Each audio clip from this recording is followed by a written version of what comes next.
Bonjour tout le monde, bienvenue à cette nouvelle masterclass du Whisky Live Paris 2022.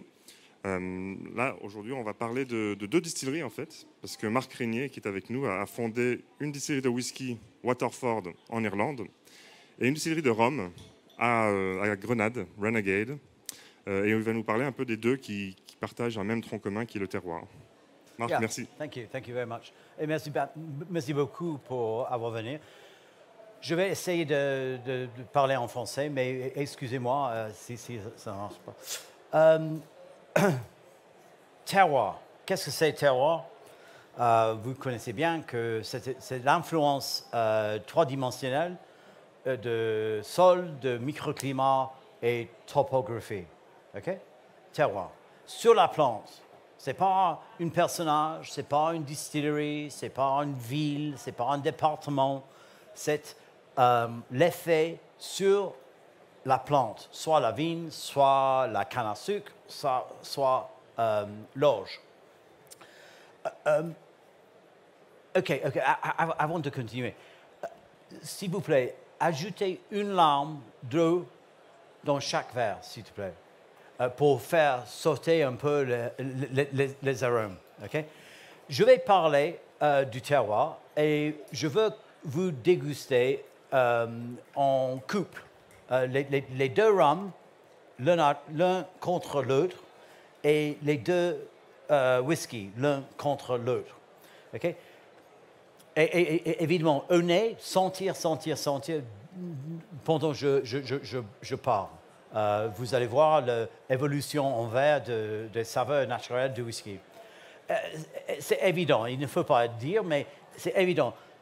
Tous les deux, ni enzymes, ni ajouts, ni arômes chimiques, boisés, saveurs artificielles, saveurs naturelles, rien ajouté, ni coloré, ni filtré, ni caramel. 100% naturel. Okay? Ça, avant de continuer, c'est très important. Et sur la contre-étiquette de tous les deux, il y a le Cane Code ou le Terroir Code, la même chose, 15 pages de fiches techniques qui supportent tout ce que je vais vous raconter maintenant. Je suis passionné de la vérité dans cette industrie. Et malheureusement, soit rhum, soit whisky, il y a beaucoup des histoires à raconter, les choses fausses.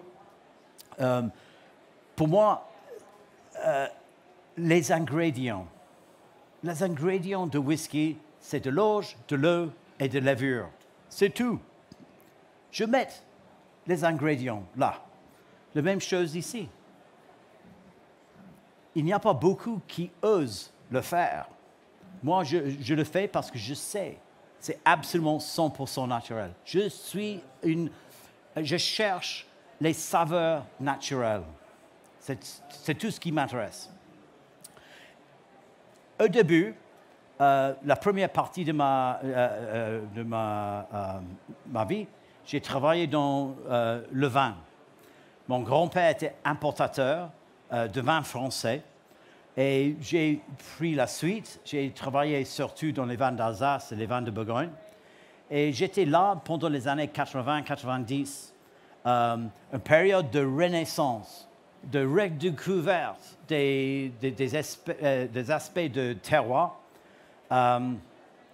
Et j'ai eu la chance de rencontrer les grands viticulteurs qui recherchent le terroir perdu depuis la guerre, grâce aux engrais, grâce à toutes les vinifications coopératives et tout ça.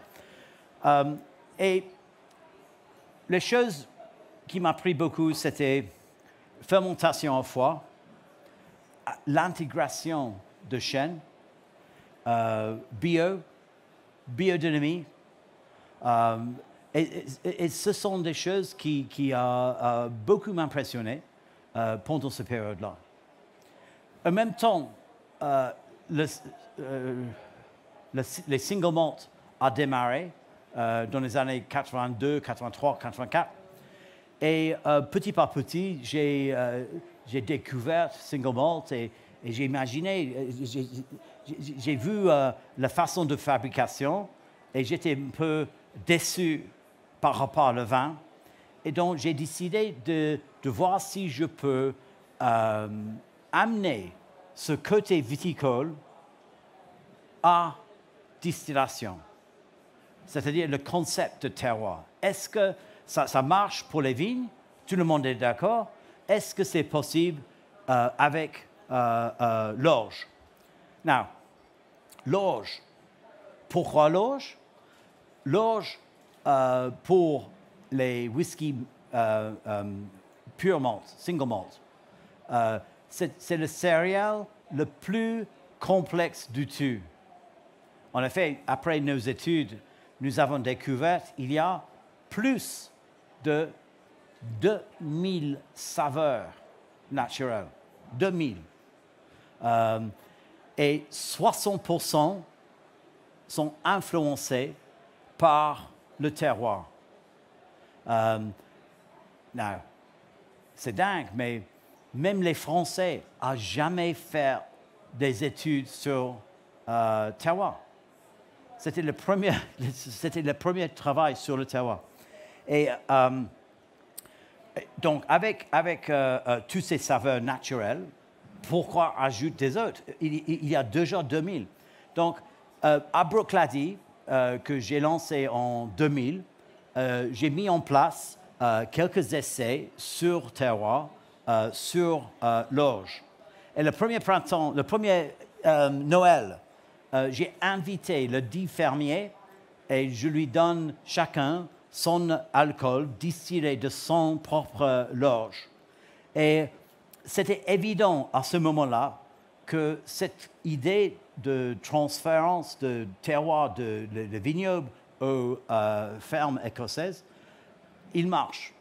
Au début, les fermiers étaient comme ça, vachement timides. Mais petit par petit, ils sentent et il devient de plus en plus fier de son travail. Et après quelques minutes, il commence de se bagarrer avec ses voisins. Oh, j'ai mieux la mienne que la tienne.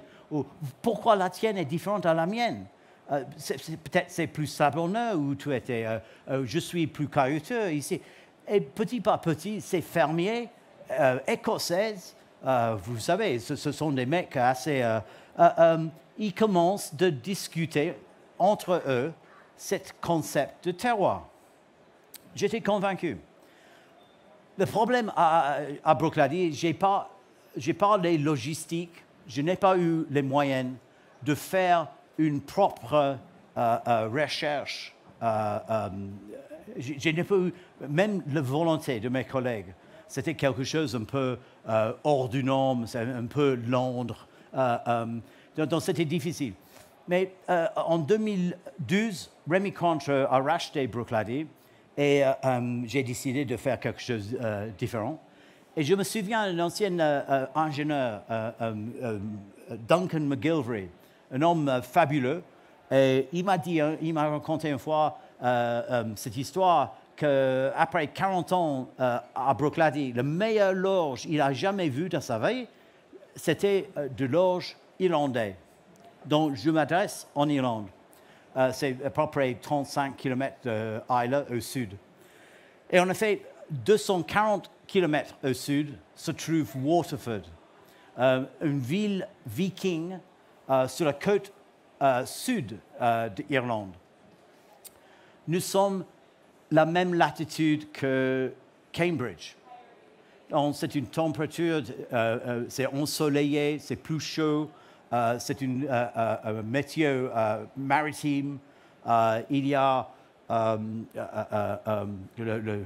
amélioré par le courant de golfe. C'est nettement plus facile à cultiver de l'orge là. Et j'ai eu la chance d'acheter la brasserie de Guinness à Waterford, une brasserie, pas une distillerie, une brasserie. Et parce que l'orge, si on accepte que l'orge est l'origine de toutes ces saveurs, C'est évident, on a besoin d'une brasserie pour les libérer. Et donc, j'ai acheté une brasserie construite en 2004 pour 40 millions d'euros qui était fermée 10 ans plus tard. Donc, une brasserie, Willy Wonka's Chocolate Factory, c'est extraordinaire. C'est inox partout, les choses on ne voit jamais dans une distillerie. Absolutely extraordinary level of complexity. Parfaite pour mon projet. J'ai le réglage de fermentation à froid, quelque chose que j'ai voulu faire depuis la Bourgogne. J'ai toutes les nécessités pour faire le mash. Le mash, vous savez, le moulinage, l'extraction de sucre avant la fermentation. Et à Waterford, nous avons au cœur de cette brasserie extraordinaire, il y a le Holy Trinity, on l'appelle ça, Holy Trinity. Il y a 3 choses uniques. Une moulin qui travaille en dessous de l'eau, c'est-à-dire en anaérobie, qui préserve les saveurs de l'orge. Un pressoir pneumatique, 54 pressoirs pneumatiques pour écraser le mash, pour extraire toutes les caractéristiques du terroir. Et troisièmement, un mash tun qui travaille à la chaleur pour optimiser la transférence de pré-sucre à sucre. Donc cette trilogie unique du monde, il n'était pas fait pour terroir, mais j'ai découvert que c'est la meilleure chose. Si on imagine de dessiner une distillerie pour terroir, il sera comme ça. Donc c'est grâce à Diageo, j'ai la possibilité d'extraction maximale du terroir. Now, en même temps, rum. Now, rum, vous savez bien, si vous pensez que c'est un peu Wild West pour le whisky, rum, c'est absolument mad. Mad. Il n'y a aucune règle. Tout le monde peut distiller de rhum n'importe où du monde. Il y a même sur Islay, où j'habite toujours, il y a quelqu'un qui achète les petites barriques de plastique bleu avec le mélasse là-dedans. Le mélasse partout. Now, il me semble intéressant que la plupart de whisky est distillé du même produit principal, c'est-à-dire de l'orge globale, dont tout le monde là-bas, derrière vous, commence avec la même typicité de l'orge. Et c'est la même chose avec mélasse. Tout le monde commence avec le même produit d'origine, mélasse. Ni l'un ni l'autre peut avoir provenance, peut avoir terroir, parce que c'est assemblé, c'est générique. Now, rum, j'ai travaillé comme j'avais fait avec whisky, comme embouteilleur indépendant. Et comme embouteilleur indépendant, on voit le linge sale de tout le monde dans l'industrie. On a une très bonne idée de ce qui se passe par ici, par là. Et c'était évident pour le rhum. Il y a des Français, Martinique, Guadeloupe, souvent sur canne à sucre, les Brésiliens, Haïti, OK. Mais le reste, c'est le mélasse. Donc, si on achète les anciennes barriques de whisky, 20 ans, 10 ans d'années, les distilleries longtemps perdues, OK, c'était intéressant. Mais vite fait, les anciennes distilleries étaient passées et on tombe sur les distillats modernes. Et moi, personnellement, j'ai trouvé, c'était vachement déçu par la qualité. Et j'ai commencé une balade autour de l'île Caraïbe, le Pacifique en cherchant peut-être une distillerie à racheter, peut-être les stocks en gros à racheter. Mais enfin, j'ai décidé qu'il fallait construire de nouveau une distillerie, une distillerie moderne, plus une distillerie à distiller terroir. Parce que l'orge, il y a du terroir. Le canne à sucre, il y a sûrement le terroir. Donc, en 2018, j'ai commencé de construire une distillerie sur l'île de Grenade, une petite île perdue dans la mer Caraïbe, sur la côte de Amérique du Sud. Malheureusement, en arrivant, le choix pour Grenade, c'était parce que l'ambiance de l'île était très attirante. Il avait une ambiance sympa. Problème, aucune canne à sucre. Donc, avant de construire la distillerie, il fallait recommencer la fermage de canne à sucre. Il y avait une révolution marxiste dans les années 1969. Vous avez bien fini après les Américains envahi en 1983, Ronald Reagan. Mais dès que ce moment-là, l'agriculture était fermée. Aucun tracteur, rien du tout. Donc c'était presque une carte blanche à recommencer de nouveau l'agriculture de canne à sucre sur Grenade. Et petit par petit, on a loué les parcelles de 15 hectares, 10 hectares par ici, 10 hectares par là. Et petit par petit, le long de la côte sud, le long de la côte est, on a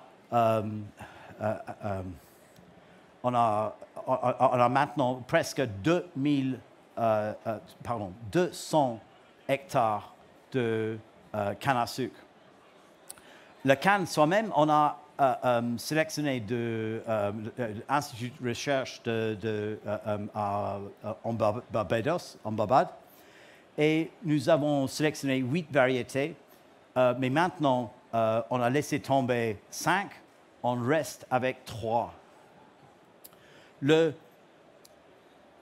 L'île, c'est une île volcan avec 2 millions d'années d'évolution. Les sols alluviales et colluviales en dessous des roches volcans. Et en plus, les flèches à travers, comme les chemins de fer, les explosions pyroclastiques des gaz qui donnent les petites collines ferrugineuses. Donc, les terroirs du Grenade est plutôt bourguignon que... Well, OK, Burgundy, ce n'est pas volcanique, mais la complexité est plutôt bourguignon que d'ailleurs. C'est une véritable juxtaposition des sols différents. C'est une terroir ABC. C'est fabuleux. Les sols calcaires, les sols ferrugineux, l'un contre l'autre, c'est extraordinaire. Donc, le vin ferme que nous avons maintenant, on a divisé en terroirs. Donc, à peu près, moyenne, 5 terroirs par ferme. Donc, ça donne une centaine de terroirs. Et on peut distiller chaque terroir. En effet, pas seulement chaque terroir, mais chaque champ dans le terroir. Donc, la construction de la distillerie, pendant la construction, c'est une question, comme vous savez, avec la distillation d'équilibre. toutes les choses doivent être équilibrées. Donc, avec la canne à sucre, avec la humidité et la température, il faut absolument qu'on peut couper dans le pré et distiller aussitôt que possible. Donc, il y a une calculation entre la distance des champs, le nombre de personnages qui peuvent couper la canne à sucre, et souvent sur les pentes, donc c'est coupé à la main, et la vitesse du moulin, et le moulin qui va, avec la vinasse du moulin, qui va être dans le embouilleur. Donc, tout est calculé exactement pour le vapeur, pour les alambics, pour vapeur, pour l'électricité, et évidemment le canne à sucre, le jus. Fermenté dans les fermenteurs allongés au lieu de debout, pour obtenir une fermentation tranquille, plutôt facile à tempérer avec refroidissement pour éloigner, étendre la fermentation. Donc, ça donne les saveurs correctes, honnêtes, pures, que vous allez déguster ici. Nous avons Pearls, la ferme Pearls et la ferme New Bacalet. Et en effet, le terroir, c'est Flats, et le terroir ici, c'est Upper Coombe. La différence entre les deux, c'est New Bacalet, c'est une combe brûlée. Vous savez, en Bourgogne, à Vosne-Romanée, il y a la combe brûlée qui donne vers le sol au sud. Et la sécheresse est tellement forte que souvent la canne à sucre, la photosynthèse s'arrête. C'est tellement sèche, la sécheresse. Les feuilles deviennent blanches, pas très précoces du tout. Mais les saveurs sont plus minérales, exactement comme en Bourgogne. Eux, sur la colline, le sol est faible, la sécheresse est forte, mais les saveurs sont plutôt minérales, étroites, fines, serrées. Mais Pearls, c'est sur le plateau, au bord de la mer. Le sol est plus argileux, il est plus rétentif de humidité. Il pousse fortement, verte, fabuleux, un terroir profond.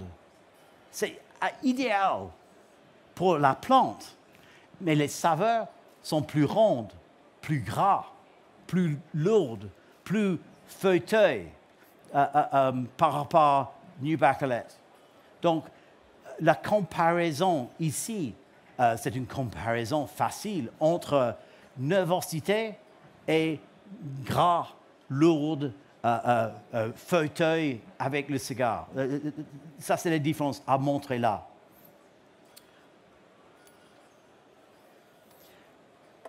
Ce sont des rums de 14 mois. 14 mois.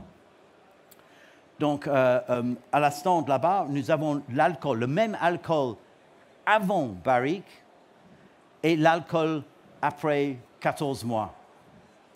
Et vous sentez toujours le côté végétal de canne à sucre, mais le côté végétal disparaître.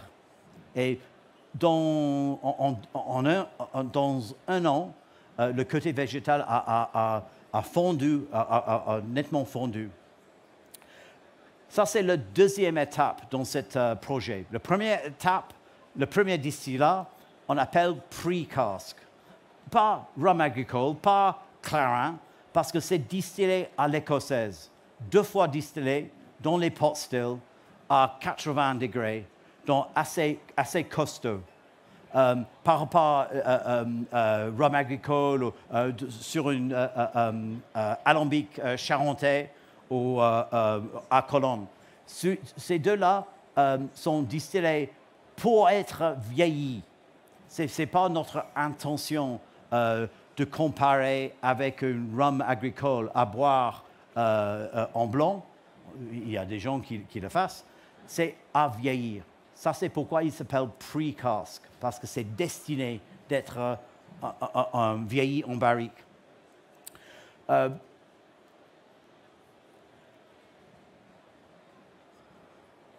Pourquoi faire tous ces efforts de distiller terroir par terroir? Pourquoi? J'imagine vous posez la même question. Pourquoi vous faites ça? Ça, c'est du boulot, ça, c'est du travail de séparer, d'avoir la preuve de séparation aussi.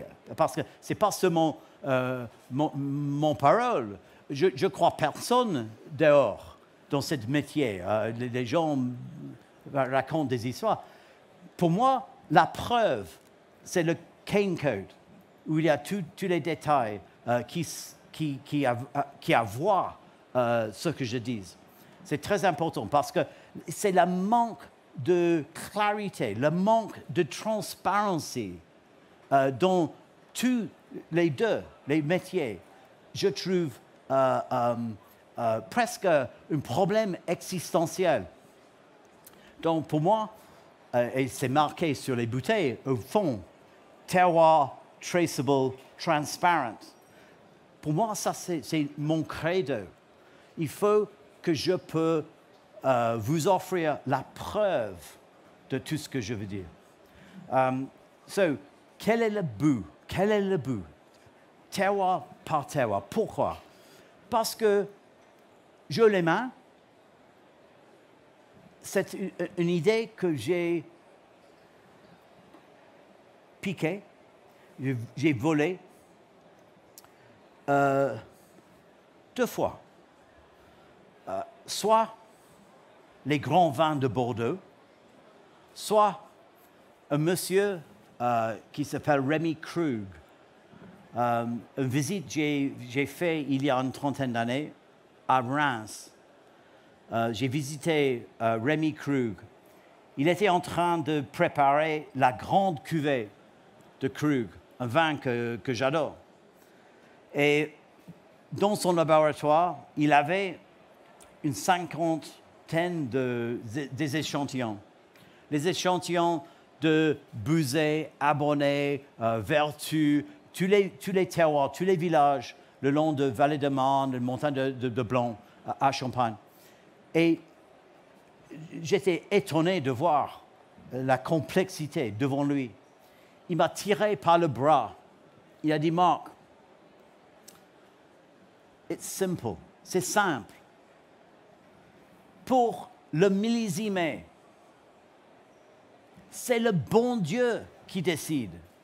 Mais pour le grand cuvée, c'est moi. Et même aujourd'hui, ça fait les poils sur mon bras. Et je dis, tiens, OK, I get it.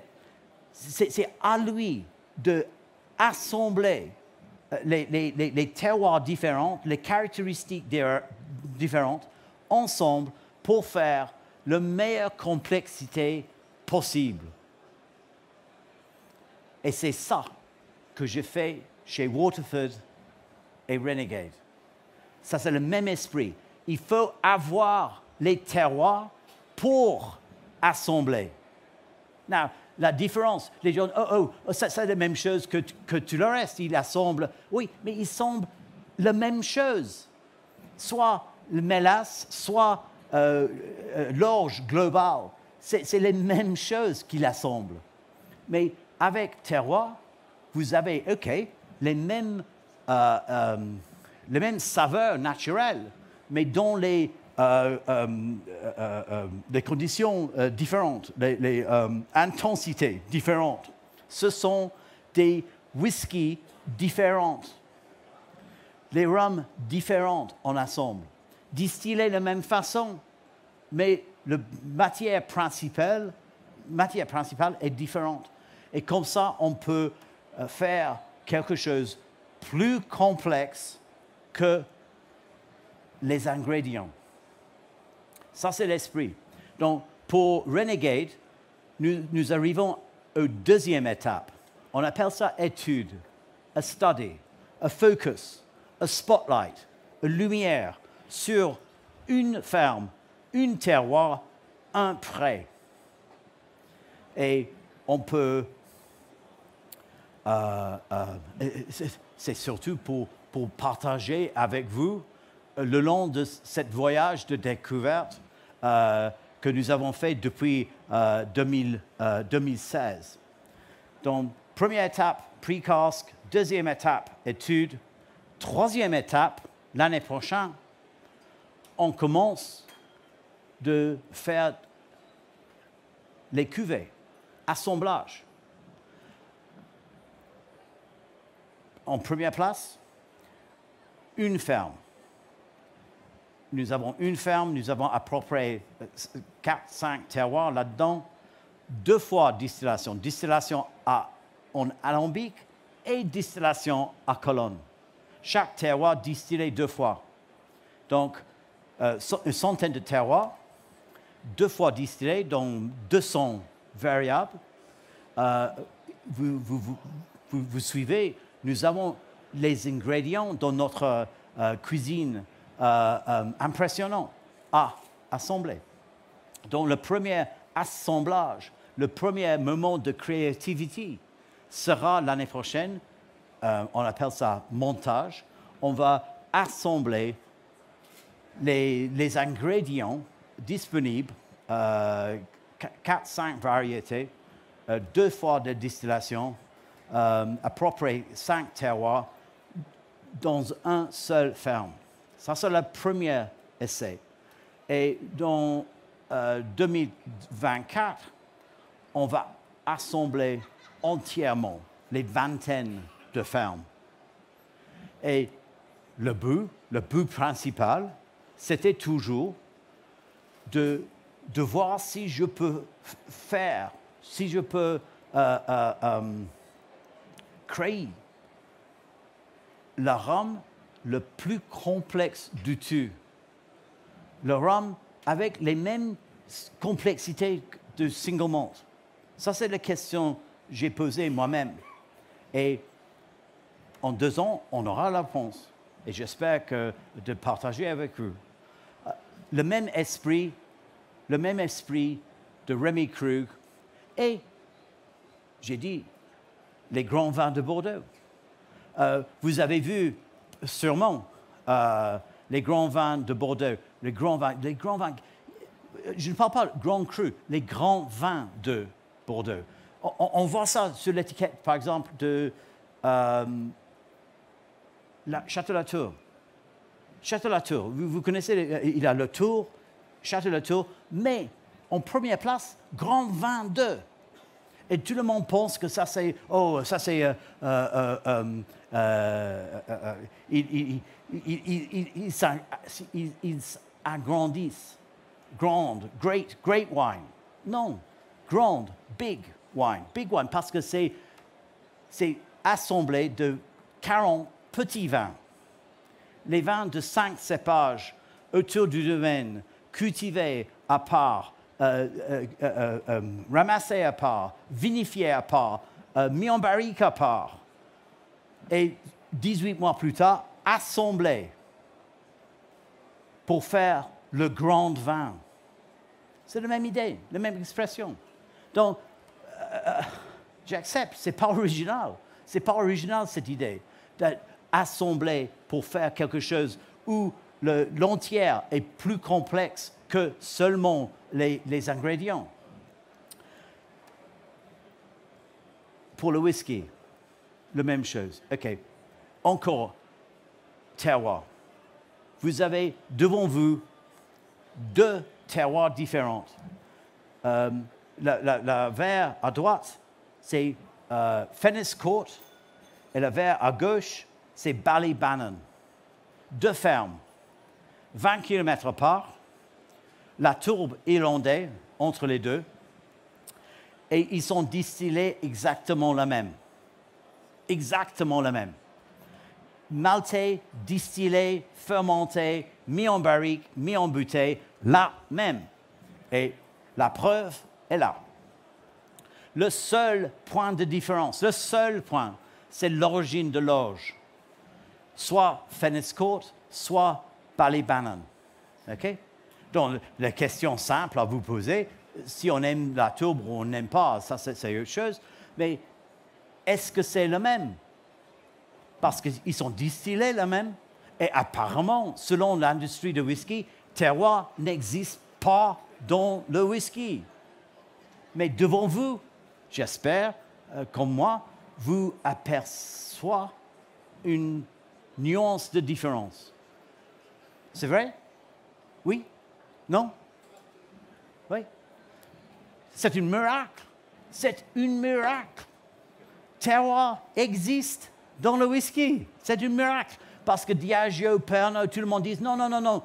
Il dit non parce qu'il ne veut pas parler de l'orge.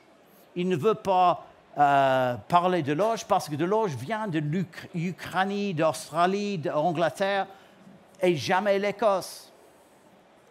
En effet, l'Écosse, l'orge cultivée en Écosse, la moitié pour le brassage, la moitié pour la distillation. La moitié du brassage est brassée en Écosse. La moitié distillation est distillée à Tokyo. All right?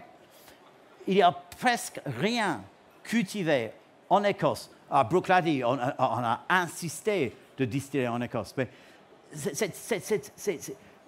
et donc, l'association de whisky écossaise ne veut parler de l'orge. En effet, même, c'est pire que ça. Ils trichent. Sur le site de SWA, ils racontent chaque année le volume vendu de whisky écossaise. Parfait. Tada! À côté, le chiffre de l'orge on a besoin pour ces ventes. OK?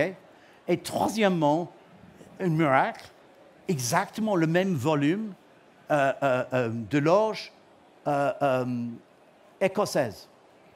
Donc, la bouteille, le volume de l'orge, et heureusement, l'orge est produit en Écosse. Fabuleux. Donc, on doit penser que toute la whisky écossaise est de provenance de l'orge écossaise. Mais c'est faux. Il manque un petit mot. Un petit mot. Cultivé en Écosse. Oui, c'est produit en Écosse, maltais en Écosse, mais il pousse en Ukraine. Donc, si même l'association écossaise de whisky monte devant tout le monde, ça donne l'idée duquel je parle. Il n'a aucun intérêt d'utiliser la matière principale écossaise ou irlandaise. C'est la même chose en Irlande. Donc, pour moi, comme puriste, comme chercheur des saveurs naturelles, je trouve que c'est une... il parle de single malt d'Irlande. Surely to goodness, il doit être de l'orge irlandais, non? Château-Latour, c'est des raisins de Château-Latour, pas du Chili ou Argentine ou des choses comme ça. Donc je trouve extraordinaire que dehors, là, il y a des gens qui vendent les produits, mais ils savent bien qu'ils sont tellement loin de la provenance honnête, correcte et pure. Et pourquoi? Tous les saveurs sont là. Pourquoi pas cultiver de l'orge régionale? Il était comme ça il y a une centaine d'années. En effet, sur l'étiquette, on a marqué là « produit irlandais ». Produit irlandais. This doesn't work in French, cette traduction.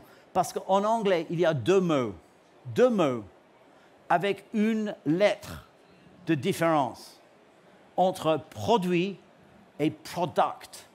Produce et product. Produce, c'est produit agricole, comme il était toujours.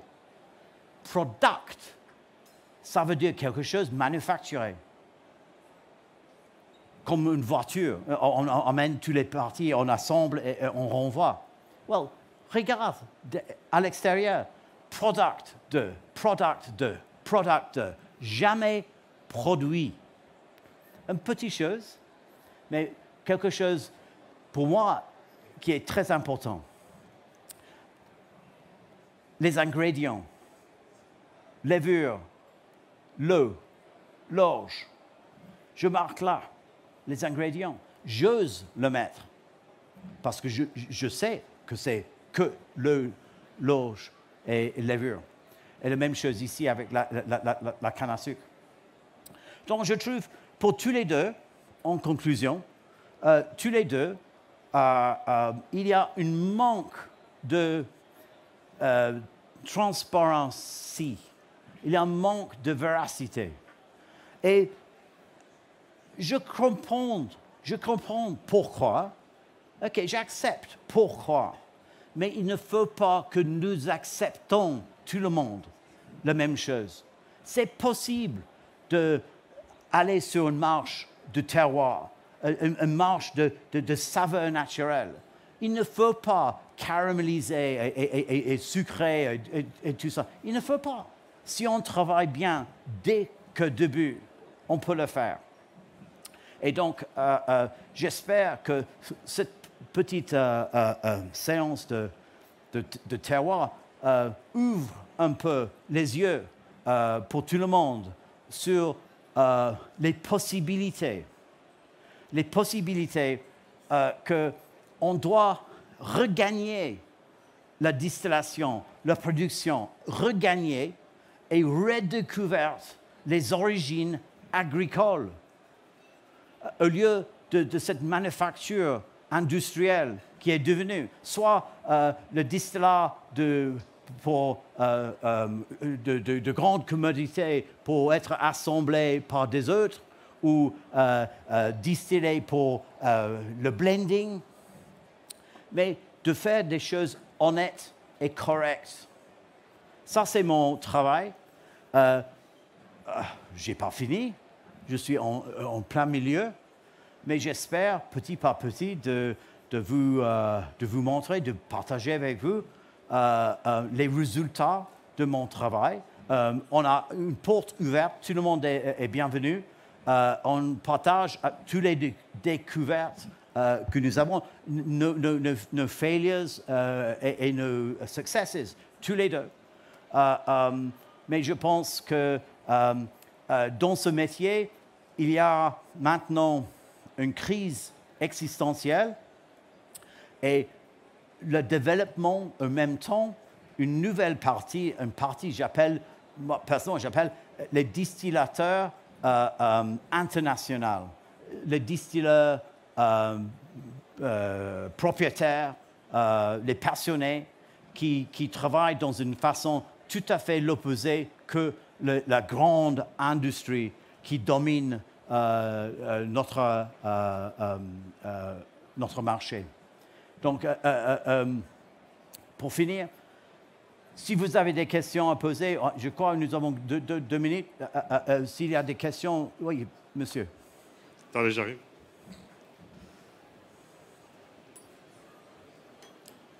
Bonjour, merci pour la présentation.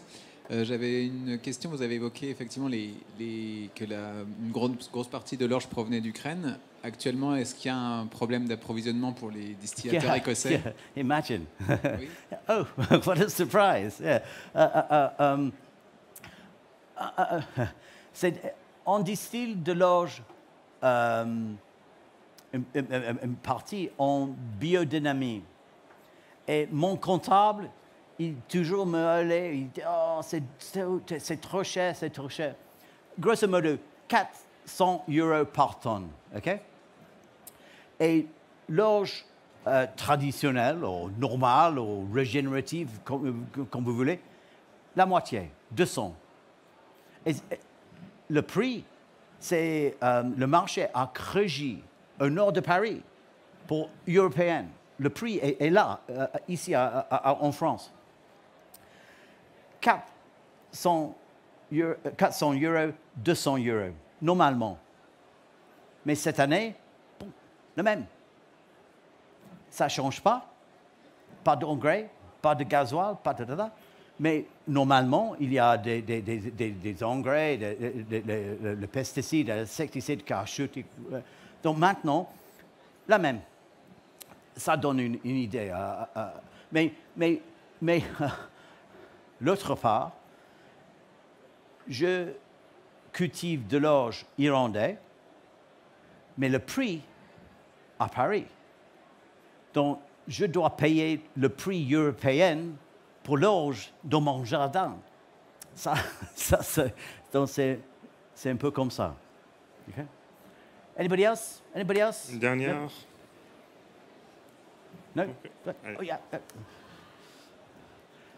Levure. Alors, oui, bonjour. Yeah. Vous parliez beaucoup comment ça s'appelle, des orges, de la culture de l'orge, mais vous parlez assez peu des variétés d'orge. Et quelles sont les variétés les plus intéressantes, comme les cépages? Oui. Non, c'est une catastrophe. Les variétés, une catastrophe. Nous avons fait cette étude. Cette étude duquel le demi-saveur, 60% influence par le terroir. Une chose on a découverte étonnante et décevante. Les variétés modernes que tout le monde est obligé à utiliser, il n'y a aucune variance des saveurs. Imagine. Rien. Parce que nous avons fait la recherche et nous avons découvert que les variétés modernes étaient élevées ou étaient croisées principalement depuis à peu près 1970. Okay? À l'époque, les parents, le mère, le père, pour toutes les variétés aujourd'hui, ils étaient des voisins, ils étaient des cousins. Ils étaient génétiquement trop proches. Donc, pas assez de décalage des saveurs entre les deux. Donc, on a propagé depuis 1970 exactement les mêmes saveurs pendant 50 ans. OK, les rendements sont élevés, le rendement du pré sont élevés, l'adaptabilité au climat, c'est plus élevé, mais les saveurs restent la même. C'est étonnant. Ça, c'est pourquoi nous retournons à la passé pour voir les saveurs perdues avant que les années 70. Mais ça, c'était... J'ai téléphoné à l'Institut de recherche en disant les saveurs, oh, bonne idée. Personne n'a posé la question. That's the problem. Merci beaucoup, Marc. Merci you. à vous tous aussi. Thank you. Thank you. Et bonne continuation sur le salon. Merci.